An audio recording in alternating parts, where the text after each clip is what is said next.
Hello and welcome to Conversations. I'm your host, Melanie Mack, and I'm so thrilled to be back with you. If you've noticed, we've been on a little bit of a hiatus. I've had some guests who unfortunately have been directly impacted with the hurricanes that we've been experiencing, from Hurricane Harvey, Irma, with everything that's going on in Puerto Rico. And so I just want to continue to send our prayers out to them as they are dealing with urgent family matters, and hoping to get them rescheduled soon. Also want to thank my sponsor, Dare to Be Noticed Beauty Salon, for always keeping my tresses in place. Thank you, Marlon, also my brother. I appreciate you and all of the Dare to Be Noticed team. Also wanted to talk about the Black Cooperative Investment Fund, BCIF Fund. BCIFund.org. BCIF has awarded its first microloan to CHNO Brands for $15,000, and I'm just so thrilled for the founder, Megan, and the vision that they have for their company. I know that they're going to be uber successful, so really rooting for them. So in studio today, I am so thrilled because I am obsessed with this woman. Her name is Desiree Dubois, and she is such a phenomenal entrepreneur. She has, if you can believe it, has never worked for anyone. And she'll talk a little bit about that. I wish I could say that is true for me, but it's not, you know. I've had to work in different situations at times, but she has never worked for anyone, and she's built these incredible businesses. She's going to talk about how she's built the businesses that she owns, and her latest venture, which is homework.com. That's home without the E, HOMWORK. Live where you work, work where you live. Can't wait to get into that. So welcome, Desiree. Hello, young lady. How are you doing? I'm well. How are you? I'm so excited to be here and to see you. I'm so happy that you're here. I miss you. I'm so happy that you're here. So, I want to talk about, you've been an entrepreneur since you were 12. 12, yes. Right? Yes, many years. Share that story about the chocolate candy. It's one of my favorites. Well, sometimes people ask, what businesses did you start at 12 years old? Right. And so the first one was, I was taking dance lessons from the local dance school. And at the local playground, Tuscan Playground, they had a community center. And I started teaching dance lessons to the little children at the playground. So really, it was just a glorified babysitting service. But, I would go to class in the morning, and then I would teach in the afternoon. And when we were prepared for our recital, then I had our girls prepared for our recital. And they sold tickets to their family and friends. And the day of, my sister was collecting the tickets. My brother was handling the records in the back, the music in the back. And we were just having a great time until management came. They had gotten a report that we were over occupancy, and they wanted to shut us down. But, those mothers are not going to let you shut down their daughters. Right. So they let us finish the show. But then after that, I was not able to continue the program. So but at 12 years old, I had no idea what occupancy even was. I didn't know that there was a sign on the door that said, so many people. So that was my first experience. But everything that I've done, there was a lesson learned from it. And the lesson I learned from that is that many times I see people wait for certifications or accreditations or wait before they actually be able to generate income from what they're doing. Whereas there's always somebody that don't know what you know. So we'll start wherever you are, find someone who is not that far, and then be able to work it from there. So whatever program you have, you're able to do that. So my second venture was in high school. And in high school, you know how we sell the world's famous chocolate bars, those almond chocolate bars? Absolutely. Love, We've all done that. If I never see another chocolate bar, it will be too soon. I ate my share for sure. But, one day as I was eating my share, I realized that there was 12 pieces to the bar, the little chunks, there's 12 pieces. So I started selling them in the playground for 10 cents a piece. So the bar was who does that, Desiree? Somebody who wants to buy more inventory, wants to buy more bars. So I figured if I sold it for $1, I still got 2 pieces of 20 cents. But before you know it, as soon as recess hit, the kids would run to me, in the schoolyard, and I'd be like showing the same bars that the piece of the bar that they have in their backpacks. But they couldn't afford that $1, but they could afford that 10 cents. Sometimes 1 time, 2 times, 3 times, 4 times over. And so at the end of the campaign, not only did I win the prize for selling the most candy bars, which was, I think, a transmission radio at those days, which is a big deal, but also I made 20 cents on the bar. So it was profit and very profitable. And so the moral of that story is the lessons learned is, again, sometimes we have packages or programs or services that maybe you can break it off. Maybe it's difficult selling it in one big piece, but you can sell it off in smaller pieces, and obviously you make more when you sell it off in smaller pieces. Right. You know, so just being able to get that sales and get that cash flow. So wherever you are in your business, take that into consideration. So, you know, if there are parents listening, please pass this on to your children when, you know, that time of the year, which inevitably comes around and they have to sell these chocolate bars. Think about breaking it off into pieces. Make a profit. I don't think they give you 12 pieces anymore. You're lucky if you probably get 6. And it's a solid bars, I think. Right, yeah. So you're going to have to do something different. But anyway, this concept is there. Yes. And actually, my kids tried that at their school. And we actually used to go buy candy, and they would sell it at school until the community stopped it. Oh, my nephew did that. Yeah. So I wouldn't advise anyone to do it now, but figure out a way to be able to monetize whatever you're doing. And then when I got in college at USC, the first place I lived was in the Marina Del Rey. Okay. Nice on Bora Way. Nice to see the boats and see the men go, you know, go on the boats from Fridays, have a great time, and then leave.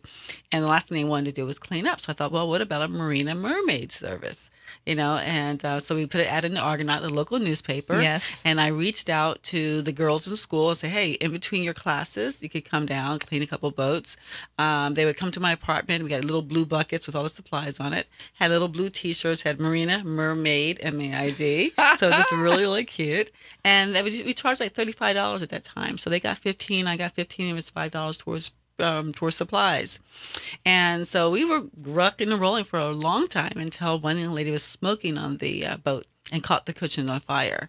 And it wasn't really serious, but it was serious enough for the owner to say, do you have insurance? I'm like, no, we didn't have insurance. Okay. And he said that we needed to get insurance. And if we need to get insurance, and he would not report us as long as we got it. But when I looked into that, here's like an 18-year-old going to college with these multi-million-dollar boats, and it was just cost prohibitive. It just took away that little profit that we had in there. So I always think I'm going to go back to that, but you know, we just kept moving on. But I don't see any other Marina Mermaid services around. I haven't seen done it. by college students wearing cute T-shirts.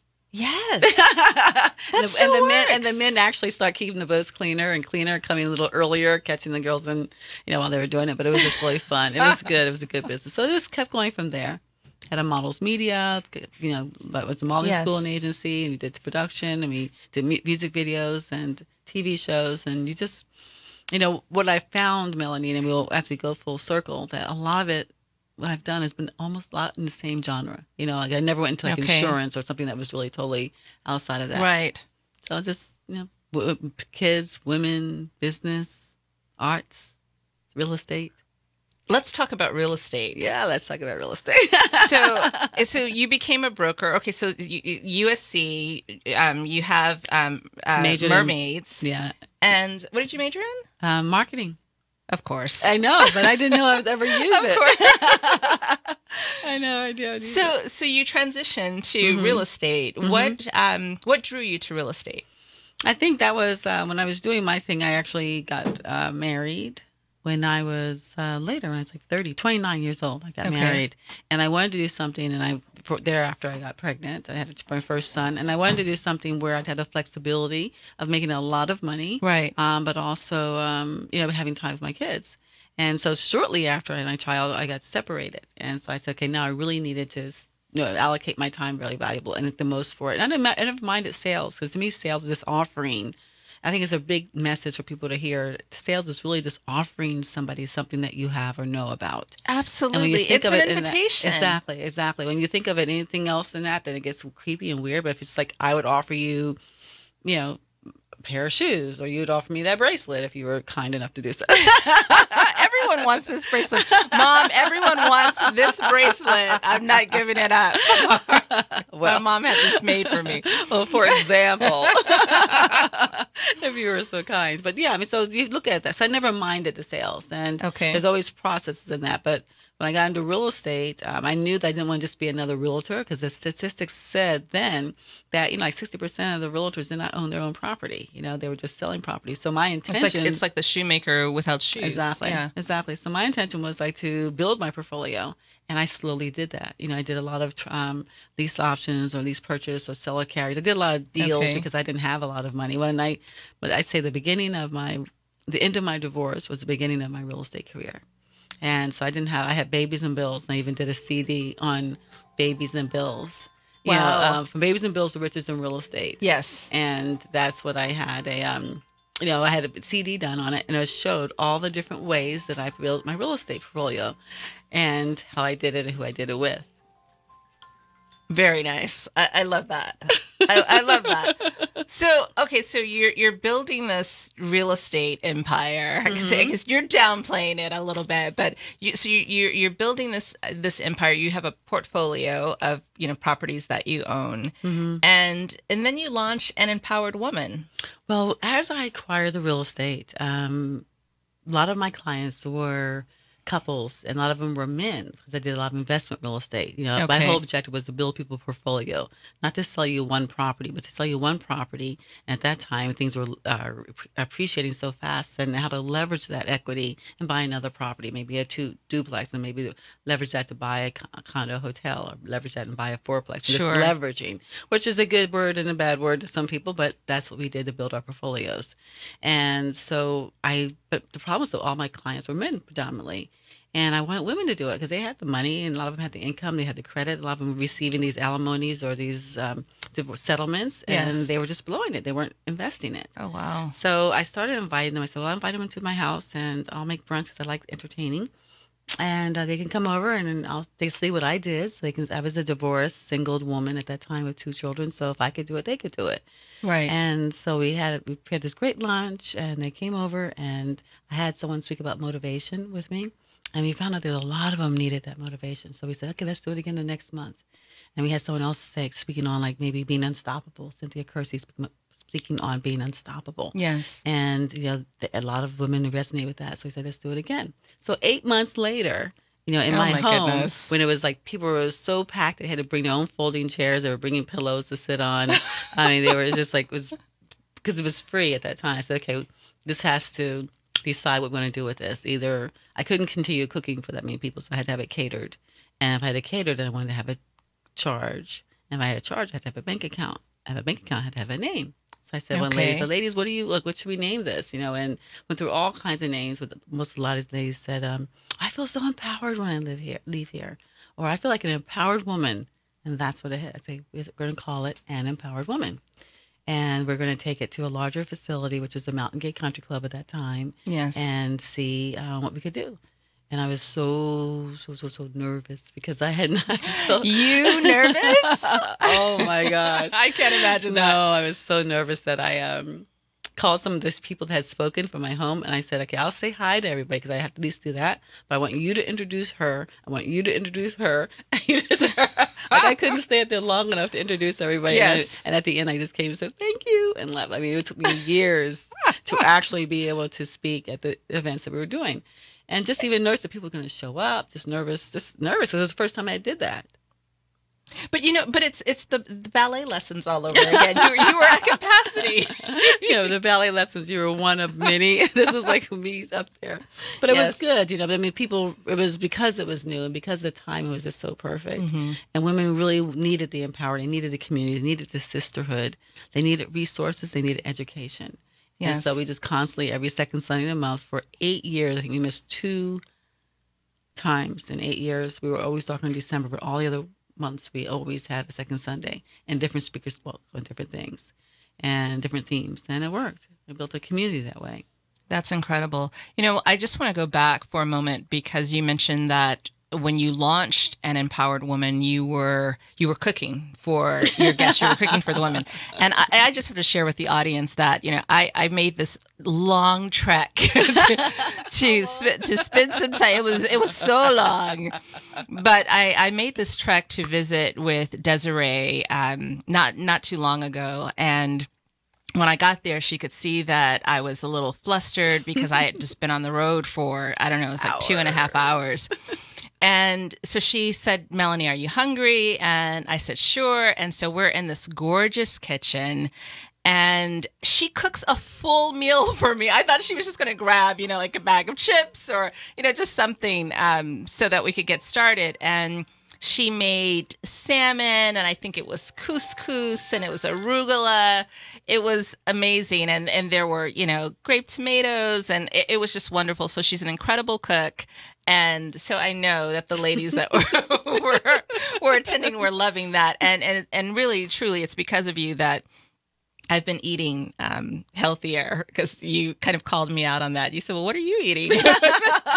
When I said, do you eat like this all the time? And you said, yes. Like, what the hell are you eating? Who's not eating like this? So yeah, and it makes a difference. I feel so much better. So anyway, I don't want to get off track, but you're the reason that, I've come down some sizes. Good, and you look good. I see trying it. to get to where you are. I see that chisel. I see that muscle. I see it coming through, screaming at us. So listen, so now you have created something that, once again, I just think it's so brilliant. It's called Homework, and it's homework.com.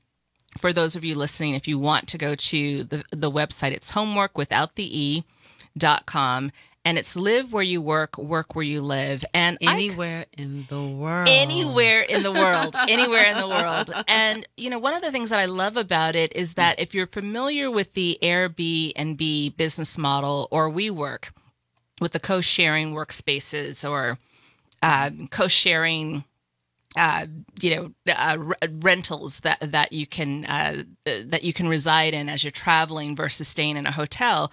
This is the perfect marriage of that. So Desiree, speak a little bit about that. Like, how did this come to be? I mean, was it a divine download? How did you come up with this? Well, after the real estate turn, things changed a lot for our business. Our ladies, because they were witnessing foreclosures and disruption of their economic status, and Sure. I was too. I lost a lot of properties. and lost hotels and a lot of interest in real estate, and so the business changed. And I knew that it was time for us to pivot. How could I? What was my next act? How could I make this bigger? Because still, when you do the numbers every so often in your life, especially your business life, you have to look at what your capability is to what you're able to bring in for revenue, Yes. and what your bandwidth is. And I realized that, I do the numbers all the time. That I wasn't able to really do or rebuild my real estate portfolio at the pace we were doing now with only an empowered woman. Okay. So I was looking and searching and testing, and I was living in Palm Desert at the time in a condo. I had moved out of my home. I became empty nester. Then I moved back into Orange County. I said I need to be back into the city. Okay. And for temporarily while I was looking, I rented a home with three other adults. So there's four of us in this beautiful home, which basketball courts and putting greens and Yes. theater and barbecue and spa and just all of this. And it was nice because I didn't have to worry about that big mortgage and that maintenance of the house right then and there. So ever I go to look at places, I thought, okay, cute little condos or townhouses. It's like, well, I really don't want to be here by myself. I enjoy being around people. I enjoy having the lights on when I come home. I enjoy cooking for more than one person because we automatically cook better for more than, usually many of us will cook better for more than just one person. We just don't put the same effort into it. And it was just, I was used to people being around. I didn't realize how I missed the movement in a house. Now, when you're young, like when you're at home, you have young ones, the one thing you do want in life is less movement. Like, just don't move. Like, be still, like all that moving. Yes. Two boys. I spent many years like, I get to stop this movement. The only people that get that are parents. Specifically mothers of boys. Yes. Because that romping, and they can be doing nothing, but they just still make movement. And they just break out into a wrestle, or, they're wrestling. And exactly. Yeah, it's just distraction. And so for years, I wish I was like no movement. Then when I got that no movement, I was like, oh, I missed the movement. Yes. I missed the energy, the voices, the smell of coffee, other people talking, just things going on. I think most people do realize that because we're just, as humans, we're not meant to be alone. I agree. We're not meant to be alone. So it was when I got to that house, I realized it. And it was a perfect house for meetings and for conferences, but it was more of a family setup. And I thought, well, this would be perfect if it was for business and that we were all in alignment and agreement that we would convert the dining room would be available for conference room as a conference room, or the living room would Nice. be able to be a meeting room. And we have a little business center there with our fax machine and copy machines and just those necessities, and being able to, just being able to be with other women too. I'd rather be with, instead of the men. It's just nice to be able to walk around in your pajamas and not worry about that. So Right. that's how I came. I said, and I've always wanted to work from home. My room itself was beautiful. I had my bed space and my sitting space and my office space. If I could just have that in a home with a couple other women, that would be perfect. And that's where homework came. I say, live where you work where you live, anywhere in the world. And we want to be able to travel. Like I want to be able to have a Yes. place in Vegas or Miami or New York or Bali or anywhere. Right. And as you get to a certain age, you don't want to be, you want the freedom and the flexibility. But you just don't want the mortgages and the maintenance. If I was to try to maintain $1 million homes all over the world, that would be pretty extensive. And it wouldn't be as much fun. Yeah, I agree with that. And, I think too, we're businesswomen and we have to travel, Mm-hmm. and there are safety issues. Yeah. I can remember sparring with someone when I was taking Krav Maga many years ago, and there was a woman who frequently engaged in international travel Mm-hmm. for her company. And on one of her business trips, she was raped. And it was just it was terrible. And so I think about, and of course we would get in. I was going through my divorce, so we would just beat the hell out of each other, because we had like so much rage, and just kind of hug it out at the end.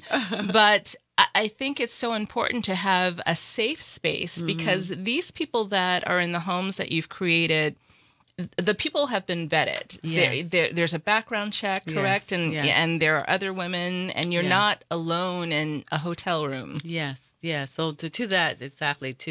I think it's. I mean, even this like last couple weeks ago, my girlfriend's daughter had found a prowler in her house at 1 o'clock in Oh the my morning, and gosh. just things like that. So it's not, you're in a big house. You don't want to be there alone for the most part, and so it's nice to have other people there. But the people that are there, they are there's a process. There's an interview process, and then they have an interview with the other ladies in the house. And yes, they do have a background check, and they have been vetted, and so that that's just additional level of security, Yes. not only for our homes, but we also are extending our portfolio to other people who have guest houses, casitas, or guest rooms. As Very long as it nice. has a private entrance, and as long as someone has physically walked around the property, make sure that it's in a neighborhood, a desirable neighborhood, because That's the other thing yeah, that's because I've key. gotten some places like with the Airbnb, and the house looks gorgeous, but next door is like 24-hour liquor store, and there's so many undesirables out there. I'm afraid to go and get for a bottle of water. Yes. So so someone will physically make sure that that is in a nice neighborhood, and that it'll be branded so that the linens and the sheets and the towels will be of the highest quality, just to be able to carry through our luxury brand. And the white So, roses. and the white roses and all the white, because white makes things feel clean and pure. And Yes. so it's a great way for us to expand our footprint, all the way in the world much faster. So anyone that's out there that has a guest house or guest room or casita, we're ready now to start putting them on our portfolio, so we can start booking them out. So that's way women will know you're going to a place where there's Right. another woman. You can have business. They know they're businesswomen and entrepreneurs. Now, what's the capacity for a luxury estate? How many women can be in one estate at one time? We're basing it. Our perfect model is like a 5-bedroom home, but to have 4 women. We have 2 anchor tenants, which are 2 people that say, "This is my home. I'm empty nester. This is my primary residence." Okay. And then we have we'd like to have at least one who is part-time. A lot of times people do places for work, like maybe you have a territory that's in Vegas or Yes. East Coast, and want to eliminate the hotel experience of finding parking space late at night and schlepping all of our stuff to check in and schlepping up to our rooms and then unpacking only to pack again a couple of days later. It's so much more convenient to be able to drive into a driveway and go open the door and go to your room. It's almost like Absolutely. no matter where you travel, how long you've been, there's no place like home. Yes. So if you have multiple residences like that, your things there, your candles, your pillows, whatever it is, you feel like you're going home as opposed to going to a hotel room, which is a Right. much better experience. And it's more economical and it's healthier, because then you do have access to a kitchen that you can really prepare a healthy meal with. Right. A lot of people don't want the restaurants and late night, room service. Room things like- service. exactly. Right. It's not going to deliver what you want. So your question was? Oh, just the capacity. Yeah, the capacity. The capacity at So that's any three. at any given time. And then you have one drop-in. One Okay. room is reserved for a drop-in. You're there for a weekend. You're there for a graduation, a party, a conference. And Okay. you're there for under a week. So we ideally before. Now there's some houses we have. The one in Vegas, like a 6-bedroom. So 5 would be, it's a 6,000 square foot house. So 5 would actually be wonderfully comfortable. Yes. But then I was looking at some in Playa Vista today, and they're smaller, much smaller. So maybe it'll only be 3 people, 2 or 3 people. Okay. So it'll vary. Wonderful, wonderful. I mean, I just love the concept of this. Now, which phase of fundraising are you in for Homework? Oh, we're still in those early stages. We're still in the friends and family funds Okay. raising. We're still in the first raise because we need to get our first house. And our goal was to get it by September. It looks like it's going to be more like October. Okay. But we definitely want to get that first property. And then once we get that first property, it'll be easier to get the other ones. We wanted to get 4 by the end of the year. So if we can really get the funds, then we can actually accomplish that goal. So Absolutely. We're looking for funding. And how much funding are you looking to raise? Ideally, we're looking to raise $2.3 million will enable us, will give us a runway of about a year for 4 houses. And that is when the convertible notes convert to stock. But all we need for each promo is approximately 75 to 100,000. So some of them we're actually going to do a lease option or lease purchase just to be able to get into the doors, get the properties up, and then as we generate revenue, be able to convert them into or purchase them once we get more funds. So Yeah, I want to go back for a moment. Explain the convertible promissory note.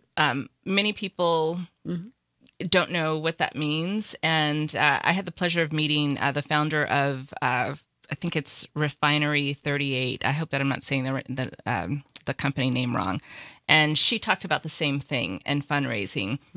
So just to the layperson. What's a convertible promissory note? What it is like a promissory note is like if you were to lend me $5,000, $10,000, I would give you a promissory note. It means I promise to pay you back. And I promise to pay you back at whatever percent interest. So ours is 8% interest at this time for this round. Okay. The more rounds you go, the less you pay because, the first rounds are the highest risk. And so for those early believers, early adapters, you give them more.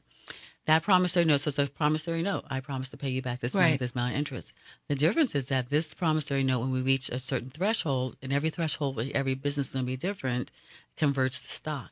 And that's the big advantage because then it converts to stock at a discount. Ours right now is 20% discount.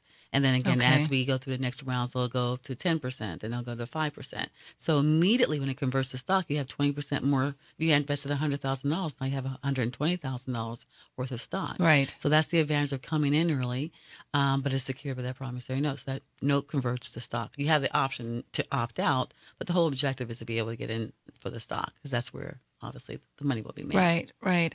I believe that this is something that women can really get behind and just rally around you and support you in terms of raising the capital that's needed. And I know that, you can raise capital from men too. We're not, discounting the men. Absolutely. Men are welcome as well. No, they're... But this is something that there are so many women in just all around the world that should be making donations, should be contributing to this. I think that's really important for a couple of reasons. One, the biggest reason, and this is something that's close to my heart, is when you hear of so many women that their careers are jeopardized because they are victims of sexual harassment.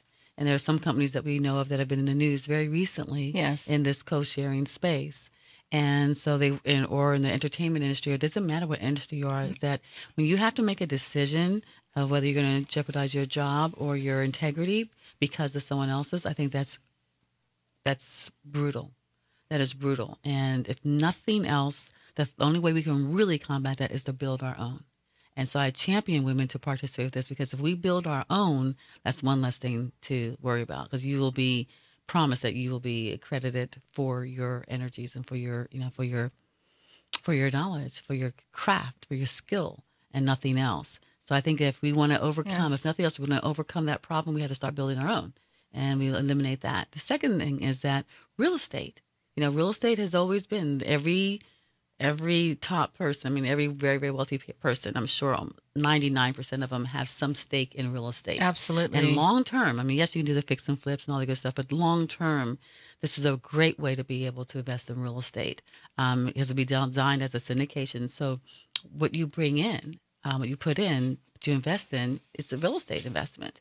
And not only will you get the return on the investment as it appreciates and as we transition properties, but you'll get appreciation, you'll get revenue from the membership. It's a membership-based organization. Everyone's a member. And Okay. you'll get additional revenue streams from our host properties. Remember, again, we have our host properties all over the Right. world, and we just take a percentage of them. So that's additional income. So if you were to take $100,000 and put it in a property, it is what it is. But if you take $100,000 and put it in homework, then you have all those additional streams. And we did a really Multiple streams of multiple income. streams of income. Why not? Why not? But it's the same dollar. But we did something really interesting last weekend for the expo that we did, and I had not seen this before myself. And we took our ideal houses in like Las Vegas. That's one house that we want, and it was to say we put two scenarios. One was if you took that house, a 6,000 square foot house, Yes. and rented it to a family for about $6,200 a month, which is about approximate, right? $6,200 a month. The end of the year, you would probably be negative once you did the expenses, negative about $5,000, over $5,000. If you did a homework, that same house, and we rented out like those two anchor tenants for Yes. $3,200, that's $6,400 right there. If you had another two tenants that are part-time for $3,000, Right. there's 12,400 right there. And we have that drop-in room. We did it at 50% of occupancy, so not even 100% occupancy. It was another $3,000. So we literally had about $9,000 profit. At the end of the year, it's $101,000 cash flow from the same house. If you did it solo one-on-one, it would be negative 5 plus. So the numbers work, the numbers Yes. work in that respect. So again, if they wanted to buy the same house, say, oh, I want to buy a house, I want to rent it out. You're doing it one way, or if you do it our way, you'll have that much more money. Right. So it's the numbers. It's the numbers. That's such It's an the easy numbers. sell. I know. We need more. It's such an easy sell. I want people to get this. It's so important, and this And is it's something fun. that, It's exciting. yes, as you said, women can really champion this and really support one another, so that we don't have to subject ourselves to the things that most women have endured in the workplace. And even if it's even if you're working as an entrepreneur, if you're engaging in certain kinds of business or just certain personalities, sometimes it can be a little seedy. Yeah, it can be compromising. Yes, and absolutely. why? Like that, we have enough to worry about. Yes. We have enough to worry about. We can worry about hair and nails and weight and all this stuff. We can't worry about My that. lashes. So that's one less thing to answer. And I think the fact that, again, it's real estate, it solves the loneliness. It's good to be about people, good to be a part of a community all over the world. I mean, like now we are ready to really embrace. Years ago, our parents always told us, don't get in the car with strangers. And Right. don't put strangers in your car. And now we can't. The next car that drives up that has maybe a little symbol. There was one that my son jumped in one that didn't even have the symbol on. I said, wait a minute. It's like, oh yeah, it was an Uber. So Yes. you just jump into a car with strangers, total strangers, and they put them in your car. Same thing with homes. Your parents says, don't go in anyone's house and not anyone in your house. And now we're letting people that just goes anywhere in the world, just go on the website, boom, boom, boom, and show up in our house. So things have changed, and Right. and it could be for a good way. But we just need that little extra, protection. And so that I little agree. extra. I little agree. extra. So you mentioned membership. Mhm. Who's participating in the membership? Is it membership for the owners of the property or those that have invested in the property? It's membership for everybody. And again, that just makes sure that everyone's part of the community. And Okay. what the membership benefits include, again, we will have a background check on everybody. Because anyone that comes in that house, you just want to know, whether they're coming in for short term or long term. We just want to know. And then also they get to every second Sunday, we'll have our events in the homes, and they'll be live streamed. So the members get a chance to present their products or programs or services live stream, which will be fun. Oh, what And a we wonderful value added. That is, Yes. it is, just to be able to promote it. And we have from our community of empowered women, we have thousands, hundreds of thousands of women worldwide. So you actually do have an audience there. And then we have a digital magazine called Let's Talk Success, which we will do an editorial Which on I all- love. We have to talk about that. which we'll do an editorial on the ladies so they get that additional publicity. Yes. We also have 2 trips planned a year. One will be like a meet and greet on a cruise so we can all hang out and get to know each other. And the other will be a mission trip that we've been doing pretty much over the period of Empowered Woman, where we go and just give back. Women like to do that. We like to do it as a sisterhood together. So there are different types of membership. If you're a resident in the house, it's included. If you're a host, it's much less. But if you're just a member, you don't have to live in the house. If you're a member, you just want to be able to go into a house, go onto the website, find a house that maybe I finish my seminar at 3 and my flight doesn't leave until 9. Okay. I want to go instead of going to Starbucks forever, go into a house, change my clothes, freshen up, make a meal, and then get to my flight. So you'll be able to do that, see who's there, make some new friends, get on your computer, have fun. I love that. I tell you this all the time. It's so incredibly brilliant. Why didn't I think of this?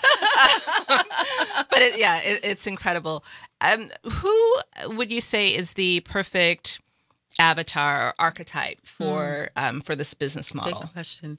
Women in business. Women entrepreneurs, single women, empty nesters, women who travel a lot. Again, eliminate that hotel experience. There's nothing sexy about that. Not at all. I mean, even in some of the best, I have my favorite places. But for business, for work, you don't get a chance sometimes to even enjoy all the amenities that exist. If it's the pool or the bar, or whatever, you just like I don't think I've ever seen a pool when I'm on a business trip. I just don't have the time. Exactly. So if you didn't have to worry about packing and unpacking, you could go in and your stuff is in the closet and your computer was already there. You just, pick up where you left off type of thing.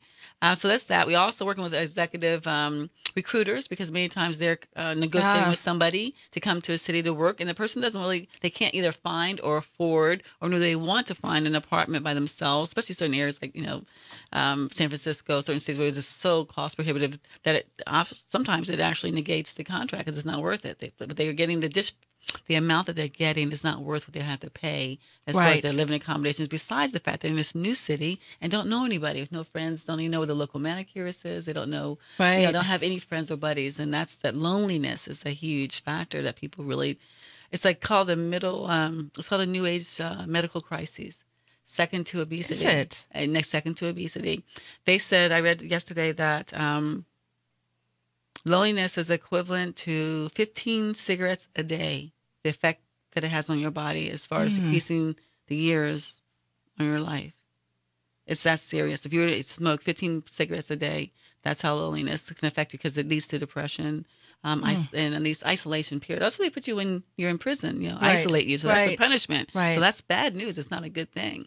So to be isolated. And now with all people working at home, all the telecommuting, it's become an epidemic. And that depression, leads to alcoholism or drugs. And just what do you do? Because you have no accountability. So people need people, not only in the business, but on the social level. A lot of us are single. I agree. And then also for the executive recruiters, the middle business, people that want multiple homes, want to travel. A lot of people work from a laptop. They want to be able to travel. Also for companies that want to bring in their teams. Sometimes they bring in a team to launch a project or open a project in a different city. And they wind up getting 5 or 6 different leases and lease agreements, utilities on, utilities off. Yes, they do. Where they can just do one house, and that cuts down on transportation. So that rental car, the Uber is minimized. They cuts down on the food per diem day because they can just get food and cook the food. They're much less expensive and more productivity because the home office never closes. So if you've got your team in the house, for the most part, you'll get more productivity from them because they're either there to work or they can go out and play. So for companies that want to be able to do that, it's good as well. And this woman, Desiree, is she is a workaholic. I hate that term, but she really is. I mean, if you look that up in the dictionary, what does it say? There's Dubois. There's Dubois. She embodies that. I don't know. When do you sleep? Do you ever sleep? I enjoy this because I'm excited. I look at pictures. I look at houses. I look. It's exciting. It is. And people that I'm going to meet, like who am I going to meet? What ladies am I going to meet? Going to come for the first time? I so need your energy. I do. What would you say is the best business advice that's ever been given to you? I remember exactly who told me as well. It was years ago when I first started Empowered Woman, and it was a young lady who wanted to come in and be an investor. And I didn't feel comfortable. I didn't know enough about it. I thought they were taking over my business. I was uneducated and uninformed, and I passed. And she said to me that, if you're going to grow to be a big business, you're going to accept money either sooner or later. It's better to get it sooner. And I never forget that, because had I taken that money sooner and had that support of, rolling out the team, that's why now I'm not doing this without investors. Right. I learned to do it with investors, because you can bootstrap things for so long, but it's not necessary. The big businesses, for the most part, don't really start that way. They start with the kind of investment. Yes, they do. What's the worst advice you've ever been given? You probably didn't even take it. No, just goes like, get a job, get a job. I had a dear friend even show me, like, he works with he's a chief of fire department, and he happened, kindly over a breakfast, pulled up on a website their job listings, and he showed it to me, and it's like, I didn't even know what that looked like. It's like, what is this? What is this? He said, that's a job posting. Completely foreign to you. It's job listings. What's that? What am I going to do with this?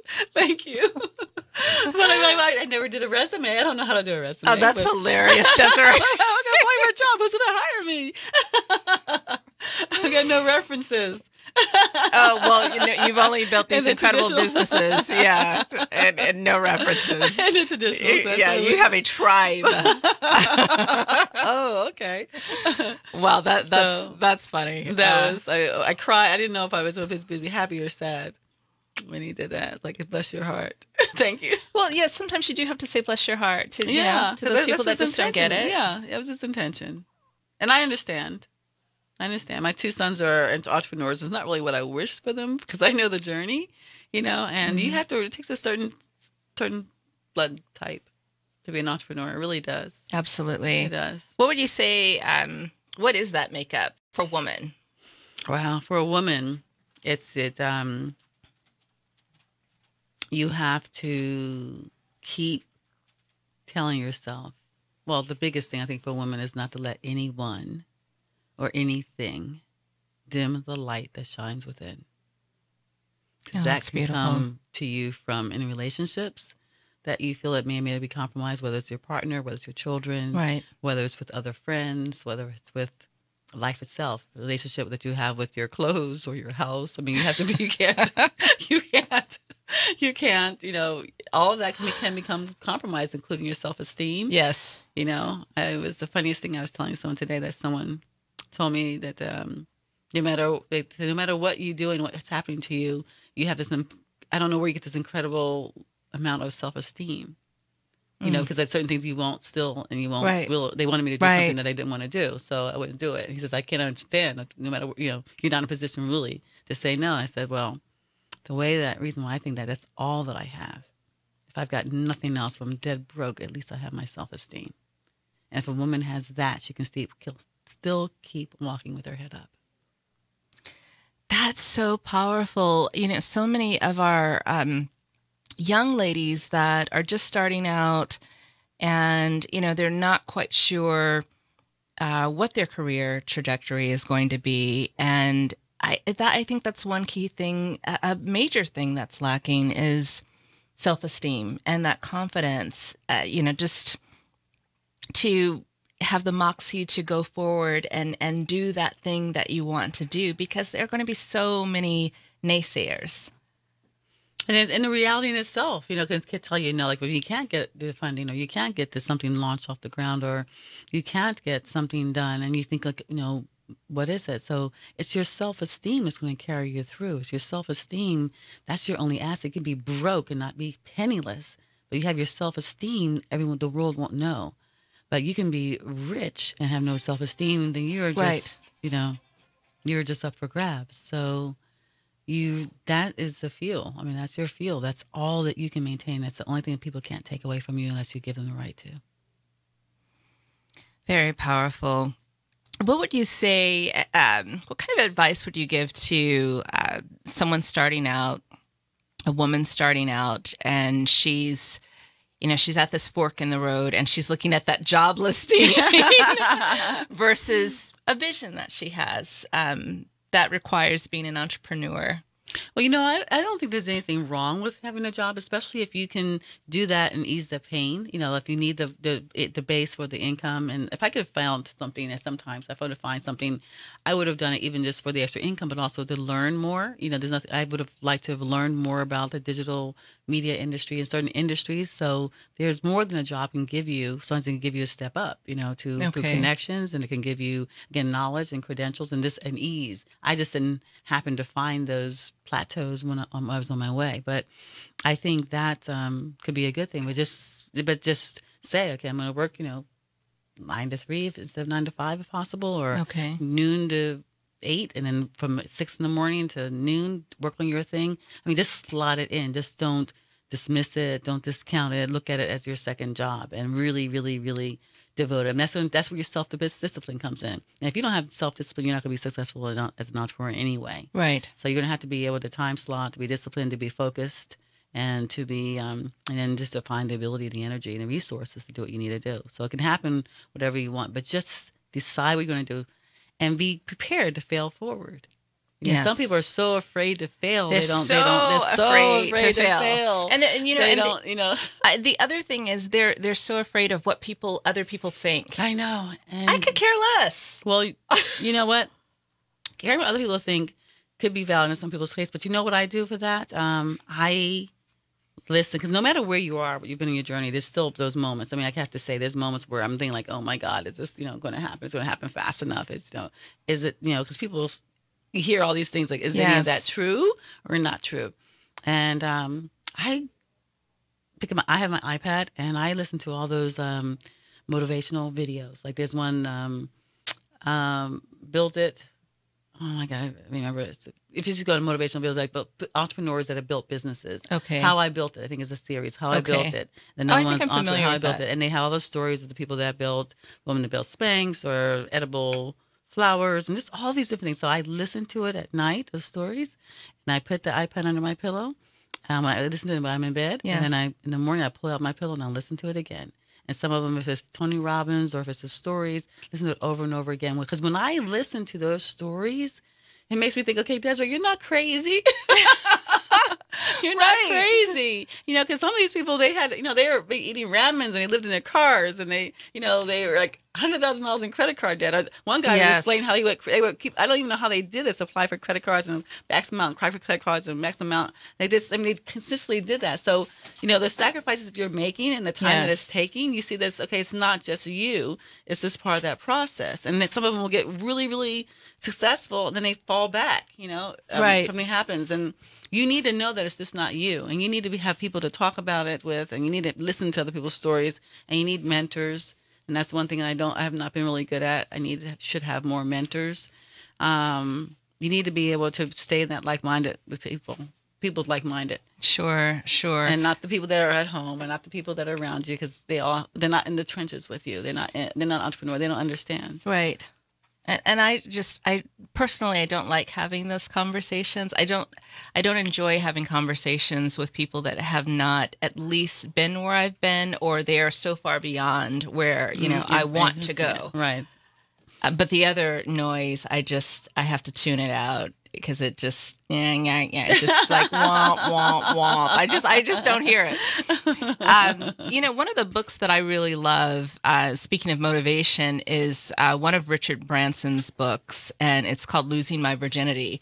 And one of the things that inspires me when I listen to that, when I've read it, is that he talks about when he built Virgin Airlines, he was selling seats on the aircraft without having the aircraft. He had not yet put the capital together to, purchase this plane, yet he was selling tickets because he was so confident that this would come together. And I love that, because you do, again, have to have that kind of intestinal fortitude. Tenacity. I need to sell sweets. Then. Yes. I need to sell homework sweets before we get the house. What am I thinking? Thank you. Yes. You want to buy a sweet? He did that. Before he had his plane. Yeah, so that's why it's important to be able to read and to listen and to learn, because not only do you learn different things, but also People do what they have to do. I mean, you realize you see If them you at this want one it. point, you think, oh, he's just always had money, but you have to remember those people started somewhere. Right. Absolutely. How can people find you? Ah. Go to Homework. Or Okay. you can email me at Desiree, DESIREE, at homework.com. You can call 818-865-8563. Okay. I would love for you to go to the website of Homework. And now we have a opportunity where you come on as a community member for free.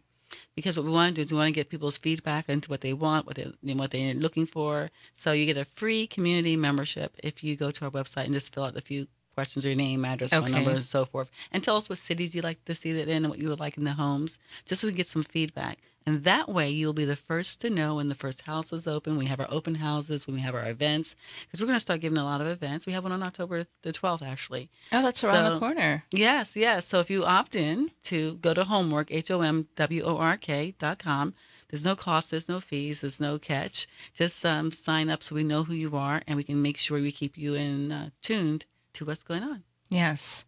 And to those investors listening, men and women, go to homework.com and click on that invest button. Yes. And no matter what it is. I mean, some people think you need a lot of money. Someone told us the other day, well, I don't have a lot. I said, how much do you have? She said, $65,000. I said, that's good. That's good. That's very good. Yes, it's all relative. Yeah, exactly. So whatever you have, at least talk to us about it. Right. This is a collective. I want everyone to be able to get an opportunity to, get us in on the ground floor. I mean, don't you wish you had stock in Uber and Airbnb? Oh my and gosh. so forth. No one ever presented that opportunity to you or to me. So I sure didn't get it. I didn't get the memo. So before we run out of time, too, I'm holding this up. I'm hoping that everyone can see it. It's Dreams Magazine. It's Los Angeles Luxury Lifestyles. And Desiree Dubois is featured on page 94. I have it. I didn't dog ear the page, but there she is, that gorgeous woman. Thank you. Gorgeous and smart. Brilliant. Check out this magazine. I think it's the June, July, August issue. Yeah. Mm-hmm. Check out this issue. Of course, I have my own copy because I know Desiree. But make sure that you support what she's doing. And what about your social media handles? Because you're on social media. Yes. Live, work, share. Live, work, share. That's on Instagram, right? Yeah, and I think it's Twitter as well. Okay. His homework was taken. And then I think it's Homework on LinkedIn and Facebook. Okay. So and then Live, Work, Share, or Homework. HOMWORK. And then one more time with your email and phone number. Email is Desiree, DESIREE, at homework.com, HOMWORK. And the phone number is 818-865-8563. And I want to remind everyone to live where you work where you live, anywhere in the world. Desiree, it's been such a pleasure having you. I appreciate you. Thank you so much for coming on and being in studio with me. Yay. And and I know that you're moderating a panel that I'm going to be on that I'm really excited about. That's coming up next week, I think. Is it the 7th? Yeah. Yeah, soon. October 7th at CSUN, the Women's Collaborative Colloquium. For those that want to attend, Desiree is moderating this incredible panel. And I hope to see you all there. Again, support homework.com, HOMWORK.com. And you can find me at Power Mom CEO on Instagram. I thank you for listening today and have a wonderful week.